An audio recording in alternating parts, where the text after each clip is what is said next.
So friends, यहाँ पर जो है क्लास 12 की यूनिवर्सिटी स्टार्ट हो चुकी है। तो जैसा कि आप सबको पता है कि लॉकडाउन की वजह से महाराष्ट्र स्टेट बोर्ड का जो सिलेबस है वो रिड्यूस हो गया है।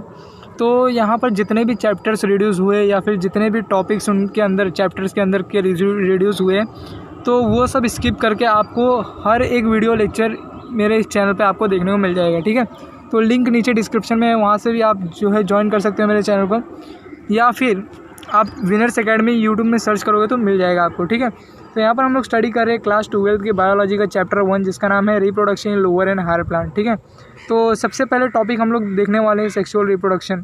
ठीक है, तो ये हम लोग प्लांट्स के अंदर देख रहे हैं सेक्सुअल रिप्रोडक्शन। ठीक है, तो स्टार्ट करते हैं सेक्सुअल रिप्रोडक्शन से।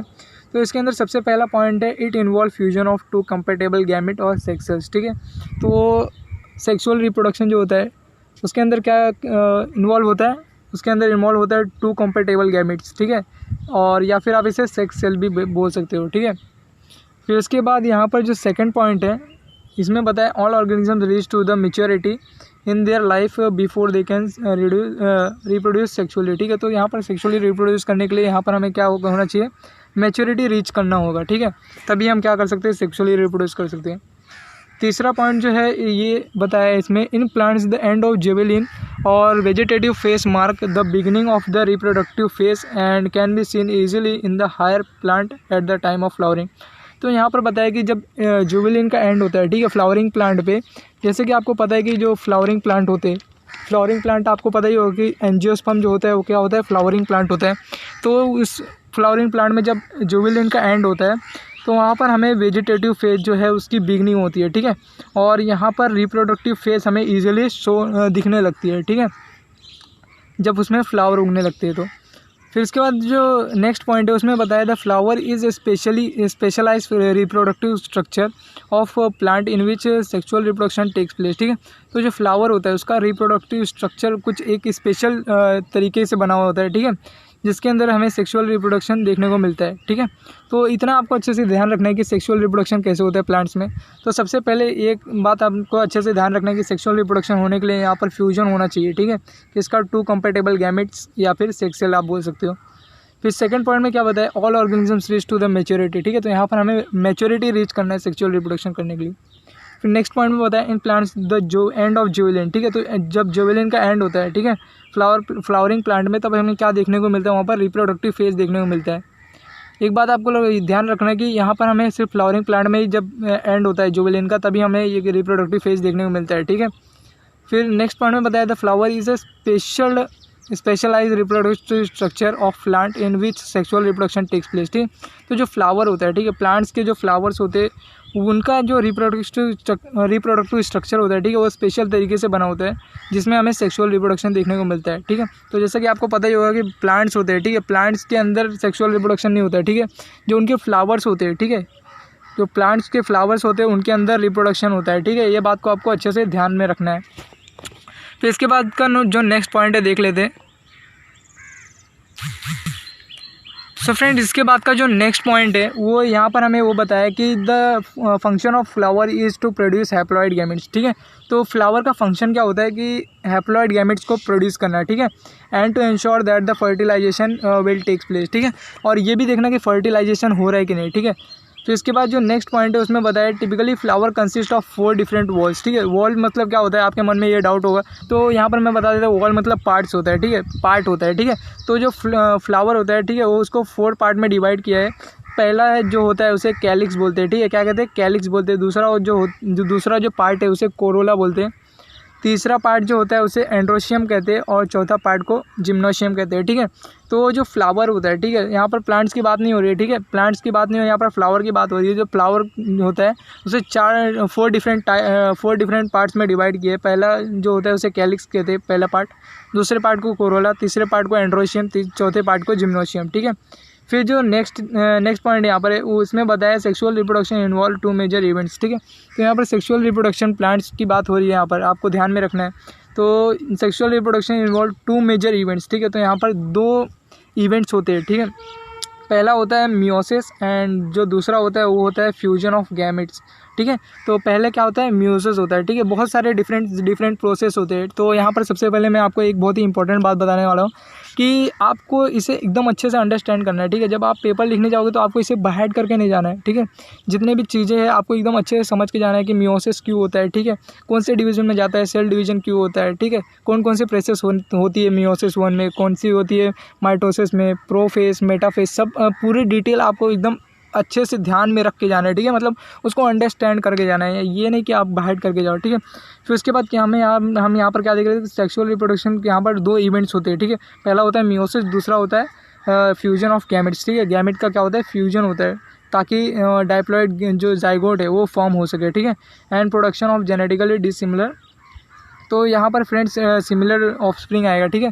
तो यहाँ पर जो सेक्सुअल रिप्रोडक्शन होता है उसके अंदर जो ऑफस्प्रिंग होता है वो कैसा होता है, सिमिलर होता है। ये बात को आपको अच्छे से याद रख लेना है। फिर उसके बाद जो नेक्स्ट पॉइंट है यहाँ पर बताया कि variation are useful from the point of view for the survival and evolution of species. तो जैसा कि आप लोग ने 10th में भी पढ़ा होगा, ठीक है, कि नेचुरल सिलेक्शन के बारे में। तो वहाँ पर होता क्या है कि जो भी स्पीशीज़ या फिर ऑर्गेनिजम्स आप कह लो, ठीक है, जो भी फिट होता है, ठीक है, जो भी सर्वाइवल के लिए फिट होता है, तो उसे नेचुरल सिलेक्शन से क्या होता है, उसे चूज़ किया जाता है, ठीक है। तो नेचर की तरफ से चूज़ किया जाता है जो कि सर्वाइवल के लिए एकदम फिटेस्ट होता है, ठीक है। तो यहाँ पर भी वही बताया, ठीक है। अब मैं आपको इसे एक एग्जांपल के तौर पे बताता हूँ। जैसे कि यहाँ पर 2 प्लांट्स है, ठीक है, 2 प्लांट्स हैं और दोनों प्लांट्स क्या कर रहे हैं कि दोनों प्लांट्स के अंदर बीच में क्या होना चाहिए, कंपटीशन होना चाहिए, ठीक है। तो कंपटीशन के अंदर जो जीतेगा उसे ही वही क्या होगा, फिटेस्ट होगा, ठीक है, सर्वाइवल के लिए फिटेस्ट होगा। और इसका जो एवोल्यूशन है, ठीक है, उस स्पीशीज़ का एवोल्यूशन होगा, ठीक है, जैसे जैसे टाइम बीतते जाएगा, ठीक है। तो वेरिएशन भी बहुत ही इंपॉर्टेंट होता है, ठीक है, सर्वाइवल के लिए। फिटेस्ट जो ऑर्गेनिजम्स है उसके सर्वाइवल के लिए कंपटीशन मतलब वेरिएशन भी बहुत ही इंपॉर्टेंट होता है, ठीक है। तो वेरिएशन कुछ और नहीं होता, क्या होता है, कंपटीशन। इतना आपको अच्छे से याद रख लेना है।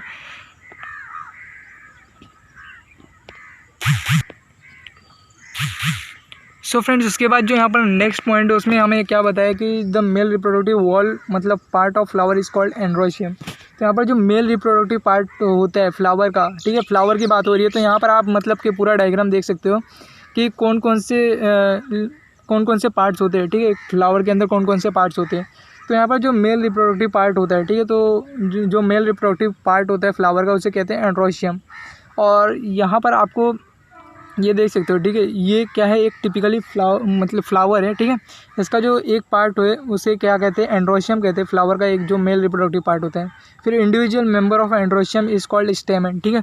तो यहाँ पर इंडिविजुअल का जो एक मेंबर है, ठीक है, उसे स्टेमन कहते हैं। तो यहाँ पर आपको देखने को मिल जाएगा स्टेमन। फिर इसके बाद क्या बताया कि स्टेमन consist of filament, connective and anther, ठीक है। तो जो स्टेमन होता है, ठीक है, स्टेमन क्या क्या कंसिस्ट करता है, एंथर, फिलामेंट और कनेक्टिव, ठीक है। तो यहाँ पर अभी कनेक्टिव तो दिख नहीं रहा है, बट यहाँ पर आपको 2 चीज़ देखने को मिल रही होगी। पहला तो एंथर, दूसरा है फिलामेंट, ठीक है।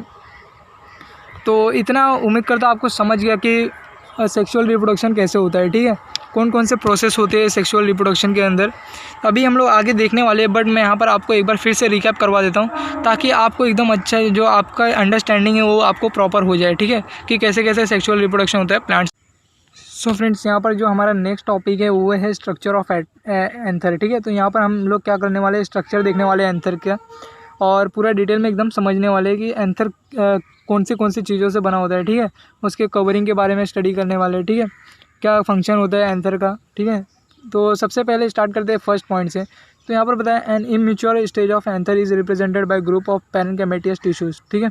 तो जो इमेच्योर होता है, ठीक है, जो इमेच्योर स्टेज होता है एंथर का, वो किससे रिप्रेजेंट किया जाता है, पैरेन्काइमेटियस टिश्यू से रिप्रेजेंट किया जाता है, ठीक है। अगर आपको देखने को मिल जाएगा, ठीक है, अगर आपको तो इतना तो आपको पता ही होगा, स्केलेनकाइमा टिश्यू और पैरेन्काइमा टिश्यू ये सब प्लांट्स में होते हैं, ठीक है। तो अगर आपको यहाँ पर पैरेन्काइमेटियस टिश्यू देखने को मिल रहा है, मतलब कि जो एंथर है वो कैसा है, अभी इमेच्योर है, ठीक है। फिर इसके बाद बताया and surrounded by single layer epidermis. तो इमेच्योर स्टेज जो होता है एंथर का वो किससे रिप्रेजेंट किया जाता है, पैरेन्काइमेटियस टिश्यू से, और ये सराउंडेड किससे होता है, सिंगल लेयर एपिडर्मिस से, ठीक है। तो एपिडर्मिस, तो ये आपने टिश्यू जब पढ़ा होगा, ठीक है, टिश्यू जब लेसन पढ़ा होगा टिश्यू के बारे में, तो वहाँ पर आपने देखा होगा एपिडर्मिस, स्क्वेमस, कनेक्टिव टिश्यूज़ के बारे में, ठीक है। तो जो एपिडर्मिस टिश्यूज़ होता है, ठीक है, ये क्या होता है, प्रोटेक्टिव टिश्यू होता है, ठीक है, मतलब प्रोटेक्टिव लेयर होता है, ठीक है। तो बेसिकली जो एंथर होता है वो 4 लेयर से बना होता है। तो सबसे पहला जो होता है वो होता है एपिडर्मिस, ठीक है। तो ये प्रोटेक्टिव कवरिंग होता है एंथर को, इससे उसे प्रोटेक्शन मिलता है, ठीक है। फिर इसके बाद जो नेक्स्ट है वो है anther is generally dithecious having 2 lobes, ठीक है। तो एंथर के डायथेकियस मतलब 2 लोब्स होता है, ठीक है। अगर आप देखोगे एंथर का जो डायग्राम देखोगे तो वहाँ पर आपको देखने को मिलेगा कि वो 2 लोब्स से बना होता है, ठीक है। एंड टेट्रास्पोरेंजिएट, ठीक है। तो टेट्रास्पोरेंजिएट मतलब कि 4 माइक्रोस्पोर्स जो प्रोड्यूस कर, जिसके अंदर 4 माइक्रोस्पोर्स होते हैं, ठीक है। अब आप लोग पूछोगे माइक्रोस्पोर्स क्या होते हैं, तो माइक्रोस्पोर्स कुछ और नहीं होते, वो क्या होते हैं, पोलन ग्रेन्स होते हैं, ठीक है। क्या होते हैं, पोलन ग्रेन्स होते हैं। तो आगे मैं आपको बताने वाला हूँ कि ये टेट्रास्पोरेंजिएट कैसे प्रोड्यूस होते हैं, ठीक है, एंथर के अंदर।